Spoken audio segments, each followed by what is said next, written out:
শেহতীয়াভাৱে আজিৰ দিনটোত ৰাজ্যৰ বিভিন্ন প্ৰান্তত জুবিন গাৰ্গৰ মৃত্যুৰ তদন্ত বিচাৰি উচিত তদন্ত বিচাৰি ন্যায় বিচাৰি প্ৰতিবাদ সাব্যস্ত কৰিলে কৃষক মুক্তি সংগ্ৰাম সমিতি ছাত্ৰ মুক্তি সংগ্ৰাম সমিতিকে আদি কৰি বিভিন্ন সংগঠন আন কেইবাটাও জাতীয় সংগঠনো আজি একত্ৰিত হ'ল ৰাজপথলৈ ওলাই আহিল প্ৰতিবাদ সাব্যস্ত কৰিলে জুবিন দাৰ ন্যায়ৰ কাৰণে আচলতে কৰিবলগীয়া হোৱাটোৱে আমাৰ কাৰণে লাজৰ কথা আৰু তাতকৈ আমাৰ দুখ আৰু বেদনাদায়ক কথা হ'ল যে জুবিন দাৰ বৌয়ে ন্যায়ৰ কাৰণে চিঞৰিবলগীয়া হৈছে আমি আচলতে বিচাৰিছোঁ কি অসমে বিচাৰিছোঁ যে জুবিন দাৰ হত্যা বা মৃত্যু কেনেকৈ হ'ল সেইটো কথা আমি জানিব লাগে কিন্তু সেই কথাটো আমাক জনোৱা হোৱা নাই তাৰ সলনি মুখ্যমন্ত্ৰীজনক আমি দেখিছোঁ জুবিন দাৰ মৃত্যুৰ পিছৰ পৰাই তেখেতে কিছুমান নতংকিহে আৰম্ভ কৰিছে আমি দেখিবলৈ পাইছোঁ যে জুবিন দাৰ মৃত্যুৰ পিছত যিসকলে হত্যা কৰিলে বুলি কৈছে সেইসকলক অনুনয় বিনোদয় কৰা দেখিছোঁ তেখেতলোকক পূজা চাই আহিবলৈ কোৱা দেখিছোঁ গতিকে আমাৰ কথা হ'ল যে যিসকল জুবিন দাৰ মৃত্যুৰ সময়ত সেই ইয়াতত আছিল প্ৰত্যেকজন মানুহকে গ্ৰেপ্তাৰ কৰিব লাগে কিন্তু সেইসকলক আমি দেখিছোঁ ৰাজ আটাথ্য দিয়া ছিংগাপুৰৰ পৰা অনা ছিংগাপুৰৰ পৰা আকৌ যাবলৈ থৈ অহা এইবিলাক আমি কৰ্মকাণ্ড দেখিছোঁ ইয়াৰ সলনি যেতিয়া আমি ন্যায় বিচাৰিবৰ কাৰণে আমাৰ মানুহ গৈছে সেই মানুহৰ ওপৰত গৰু পিটন দিয়া দেখিছোঁ তাৰ সলনি বক্সাত যিটো গুলি সেই গুলিটো যদি কেনেবাকৈ সন্দীপন বা শ্যামকানু মহন্তৰ গাত লাগিলে হয় তেতিয়াহ'লে হয়তো বা সেই ইয়াতত থকা কোনোবা এজন ব্যক্তিৰ গাত লাগিলে হয় তেতিয়া অসমৰ মানুহে অলপ হ'লেও শান্তি পালে হয় কিন্তু তাৰ সলনি আমি চব ওলোটা দেখিছোঁ আমি দেখিছোঁ যে শ্যামকানু ঘৰ চিল কৰা দেখিলোঁ কিন্তু শ্যামকানু মানুহজনীয়ে গৈ কেনে সেই ঘৰটো খুলি মেলি নিজৰ কাম কৰি অহা দেখিলোঁ আমি দেখি যদি কেনেবাকৈ এটা জুপুৰি ঘৰ হ'লহেঁতেন এজন অচিনাকি মানুহ হ'লহেঁতেন তেতিয়াহ'লে মানুহ আৰু ঘৰ মাটিৰ লগত এতিয়া মিহলি গ'লহেঁতেন কিন্তু আট্টালিকা আৰু আপোন মানুহ হোৱাৰ কাৰণে জুবিন গাৰ্গক হত্যাকাৰীজন আপোন মানুহ হোৱাৰ কাৰণে মুখ্যমন্ত্ৰী সেইকাৰণে তেখেতলোকৰ ওপৰত যি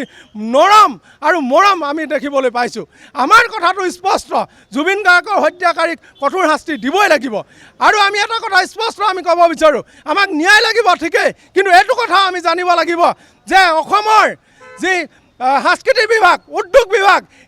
লগত কি লেনদেন আছে নৰ্থ ইষ্ট ফেষ্টিভেলত কি লেনদেন আছে কিমান টকা কি অনুমতি দিছে এই কথাটো আমি জানিব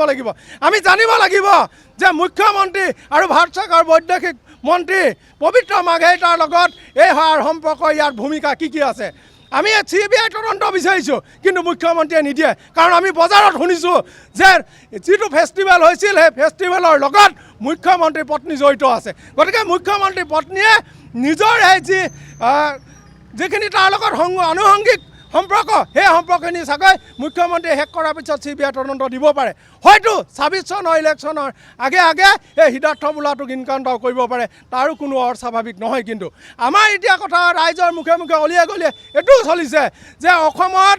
জুবিন গাৰ্গৰ হত্যাৰ লগত এজন মানুহ জড়িত ডাঙৰ মানুহ জড়িত হৈ আছে সেই মানুহজনৰ নাম সকলোৱে জানে কিন্তু কোনেও নকয় আমি আহ্বান জনাইছোঁ যে যোনেই নহওক আমি কেতিয়াও অসমৰ মানুহে এৰি নিদিয়ে অসমৰ মানুহৰ নিষ্ঠা সততা আৰু দৃঢ়তাৰ সংকল্প এই সংকল্প থান-বান কৰিব বিচাৰিছিল কিন্তু জুবিন গাৰ্গৰ ন্যায়ৰ কাৰণে ৰৈ থকাৰ কাৰণে হয়তো মুখ্যমন্ত্ৰীয়ে এই কিছুমান ভেকু ভাওনা আমাৰ আগত দেখাই আছে গতিকে আমি কৃষক মুক্তি সংগ্ৰাম সমিতি আৰু এটা কথা আমি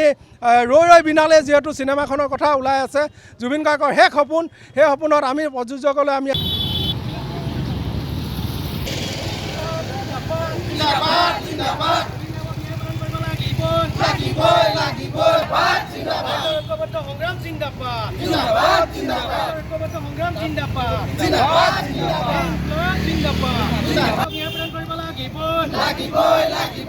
মৃত্যুক লৈ ৰাজনীতি বন্ধ হ'ব লাগিব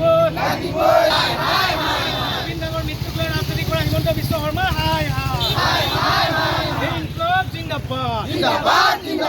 হত্যাকাৰীক ফাঁচি দিব লাগিব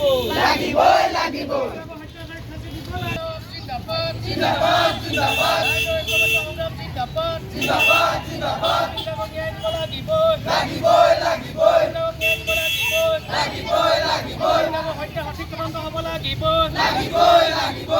মৃত্যুক লৈ ৰাজনীতি কৰা হিমন্ত বিশ্ব শৰ্মা মৃত্যুক লৈ মৃত্যু হত্যাকাৰীক ফাঁচি দিব লাগিব হত্যাকাৰীক ফাঁচি দিব লাগিব হত্যাৰ লগত জড়িত সকলোকে গ্ৰেপ্তাৰ কৰিব লাগিব জুবিন গাৰ্গৰ হত্যাৰ লগত জড়িত সকলোকে গ্ৰেপ্তাৰ কৰিব লাগিব শৰ্মা জুবিন গাৰ্গৰ মৃত্যুক লৈ ৰাজনীতি নচলিব জুবিন গাৰ্গৰ মৃত্যুক লৈ ৰাজনীতি নচলিব জিন্দাবাদ জিন্দাবাদ জিন্দাবাদ জুবিন গাৰ্গৰ মৃত্যু তদন্ত হ'ব লাগিব। জুবিন গাৰ্গৰ মৃত্যু তদন্ত সাময়িক হিমন্ত বিশ্ব শৰ্মা আজি আমি কৃষক মুক্তি সংগ্ৰাম সমিতি, ছাত্ৰ মুক্তি সংগ্ৰাম সমিতি আৰু নাৰী মুক্তি সংগ্ৰাম সমিতিয়ে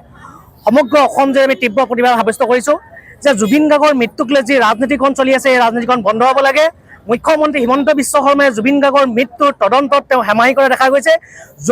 জুবিন গাৰ্গৰ মৃত্যুৰ তদন্তত ইতিমধ্যে